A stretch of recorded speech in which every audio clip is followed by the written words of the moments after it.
A4 size का एक कागज कांग्रेस पार्टी ने आखिरकार बर्बाद कर दिया। इस समय कांग्रेस पार्टी में 5 पावर सेंटर्स हैं। आप चौंक जाएंगे सुनकर के, लेकिन ये सब हमने अनुभव किया हुआ है। अब पूछेंगे 5 पावर सेंटर कौन कौन से हैं, और पांचों के अपने कॉकस है, पांचों की अपनी लॉबी है, और पांचों की जो लॉबी है वो आपस में टकराती रहती है, एक दूसरे को मारने में लगी रहती है। हमारे जैसे लोग जो किसी भी लॉबी का कोई बाहरी हिस्सा नहीं है, वो अक्सर तकलीफ में रहते हैं, और मैं अकेला नहीं, ऐसे लाखों लोग हैं कांग्रेस पार्टी से जुड़े। इस क्षण का बहुत दिनों से आपको भी इंतजार था और मुझे भी इंतजार था। आपको पता होगा, एक हफ्ते पहले मैंने घोषणा की थी, और वो घोषणा तब की थी जब महाविकास आघाड़ी की तरफ से शिवसेना ने बगैर कांग्रेस के साथ सहमति बनाए एक खिचड़ी चोर को हमारे क्षेत्र का लोकसभा का अगला उम्मीदवार घोषित किया। मैंने साफ साफ कहा था, मैं खिचड़ी चोर के लिए काम नहीं कर पाऊंगा, क्योंकि भ्रष्टाचार एक बड़ा मुद्दा है। भ्रष्टाचार के मुद्दे पे कांग्रेस पार्टी हमेशा हाई मोरल ग्राउंड लेती है। अभी जो बची कुची शिवसेना है, उसके प्रमुख परसों गए थे वहां रामलीला मैदान में, और वो भाषण देते देते बोले कि भारतीय जनता पार्टी यानी भ्रष्ट जनता पार्टी। तो भ्रष्टाचार अगर आपका इतना बड़ा मुद्दा है, तो जिस व्यक्ति के खिलाफ ईडी का केस लगा है, जिस व्यक्ति के ऊपर खिचड़ी चोरी का आरोप है, जिस व्यक्ति ने सप्लायर से 1,60,00,000 की दलाली ली है बाई चेक, उसको आप किस मुंह से उम्मीदवार बनाते हैं? मैंने यही मुद्दा खड़ा किया था, और मुझे लगा था कि मेरी पार्टी जो दिन रात भ्रष्टाचार के मुद्दे पे सभी लोगों को नसीहतें देती रहती है, शायद इस विषय को समझेगी। लेकिन मेरी पार्टी ने भी नहीं समझा, और इसलिए मैंने कल घोषणा की थी। जब मुझे पता चला कि ये कोई एक्शन वैक्शन लेने का मूड में है, तो मैंने कहा, काहे के लिए अपनी स्टेशनरी वेस्ट कर रहे हो, मैं कल सब अनाउंसमेंट कर दूंगा।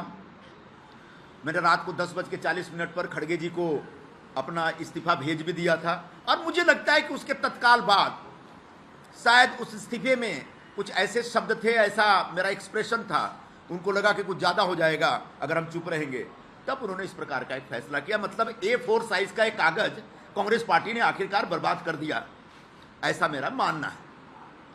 अब रह गई बात, कांग्रेस पार्टी ये सब क्यों कर रही है? कांग्रेस पार्टी इस समय एकदम से संरचनात्मक ढंग से देखा जाए तो बिखरी हुई पार्टी है। वैचारिक तौर पर तो दिशाहीन है, ऐसा कई लोगों ने कई बार कहा, कांग्रेस पार्टी के लोगों ने ही कहा, लेकिन संरचनात्मक तौर पर एक पूरी तरह से बिखरी हुई पार्टी है। पहले कांग्रेस में एक पावर सेंटर हुआ करता था, और उसका एक कॉकस होता था, उसके एक कोटरी होते थे, दरबारी होते थे, और उसके खिलाफ बाकी लोग लड़ते रहते थे या संघर्ष करते रहते थे। इस समय कांग्रेस पार्टी में 5 पावर सेंटर्स हैं। आप चौंक जाएंगे सुनकर के, लेकिन ये सब हमने अनुभव किया हुआ है। अब पूछेंगे 5 पावर सेंटर कौन कौन से हैं, और पांचों के अपने कॉकस है, पांचों की अपनी लॉबी है, और पांचों की जो लॉबी है वो आपस में टकराती रहती है, एक दूसरे को मारने में लगी रहती है।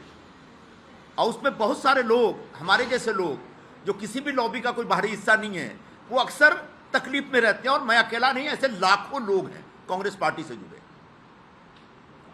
तो जो 5 पावर सेंटर है, उसमें सबसे पहले तो परम आदरणीय सोनिया गांधी जी का एक पावर सेंटर है, उनके आसपास के लोग हैं। दूसरे आदरणीय राहुल गांधी जी का भी एक अपना पावर सेंटर है, उनके आसपास भी एक कोटरी है जो अपनी दुकान चलाता रहता है। फिर बहन जी की भी एक अपनी कोटरी है, वो अपने ढंग से एक्सर्ट करती रहती हैं, अपना पावर एक्सर्ट करती रहती हैं। अध्यक्ष महोदय हैं, उनका भी एक पावर सेंटर बन गया है। उनके आसपास जो लोग हैं, वहां तो ऐसे ऐसे लोग हैं जिनके पास कोई राजनीतिक अनुभव नहीं, कोई राजनीतिक आधार नहीं, अचानक उनके साथ जुड़ के वो हाईकमान बन गए, और इस तरह की बातें करते, इस तरह की भाषा का इस्तेमाल करते, जो मैं आपके सामने यहां प्रस्तुत नहीं कर सकता। और आखिरी एक जो पावर सेंटर है जनरल सेक्रेटरी ऑर्गेनाइजेशन का, वेणुगोपाल जी का, वो भी एक पावर सेंटर बना हुआ है भाई। वो भी अपने ढंग से अपनी राजनीति करते रहते हैं। जब हिंदी बोलते समझ में नहीं आता, अंग्रेजी बोलते समझ में नहीं आता, मलयाली हमको समझ में नहीं आता है। एक ऐसा आदमी पिछले इतने वर्षों से बैठा हुआ है, और संगठन लगातार गर्त में जा रहा है। संगठन लगातार बुरे खराब दौर में, खराब हाल में। तो एक कांग्रेस पार्टी में जो ये टकराव चल रहा है लॉबियों का, उसकी वजह से कांग्रेस के बाकी राज्यों में बैठे जो लीडरशिप है, जो मेरिटोरियस लोग हैं, जो योग्य लोग हैं, उन लोगों का कष्ट बढ़ता चला जा रहा है। और मैं पिछले 4-5 वर्षों में इसको बड़ी गंभीरता से मैंने महसूस किया है, लेकिन मैं धीरज रख रहा था। आखिरकार धीरज टूट गया, बांध टूटा धीरज का, और उसके बाद जो सामने आया वो सब आपके समक्ष है। तो ये जो वैचारिक स्तर पर जो एक द्वंद्व चल रहा है पार्टी में, उसकी वजह से बड़े पैमाने पर कार्यकर्ताओं के अंदर एक निराशा और नाराजगी बनी हुई है। और अगर यूं ही चलता रहा तो आगे जाकर धीरे धीरे बहुत कुछ खत्म हो जाएगा, बिगड़ जाएगा, मुझे ऐसा लग रहा है।